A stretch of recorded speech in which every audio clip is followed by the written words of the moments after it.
জাতীয় যুব দিবস উপলক্ষে যুবকদের কাজের দাবিতে ও নেশার বিরুদ্ধে সোনামুড়ায় মিছিল করল বামপন্থী ছাত্র যুব সংগঠন এসএফআই ও ডিওয়াইএফআই সোনামুড়া মহকুমা কমিটি।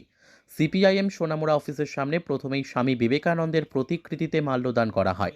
সেখানে উপস্থিত ছিলেন বিধায়ক শ্যামল চক্রবর্তী সমেত দুটি সংগঠনের দলীয় নেতারা। এরপর শহরের বিভিন্ন পথ পরিক্রমা করে এসএফআই ও ডিওয়াইএফআই এর মিছিল। ডিওয়াইএফআই সোনামুড়া বিভাগীয় সম্পাদক ইন্দ্রজিৎ সাহা জানিয়েছেন, বেকারদের কর্মসংস্থানের জন্য সরকার কোনো ভূমিকা নিচ্ছে না। রাজ্য ও দেশের বহু বেকার যুবক কাজের সন্ধানে বহির্রাজ্য ও বিদেশে পাড়ি দিচ্ছে। অন্যদিকে তাদেরকে সুকৌশলে নেশায় ডুবিয়ে রাখা হচ্ছে, তাদের এই মনের যন্ত্রণা ভুলিয়ে রাখার জন্য।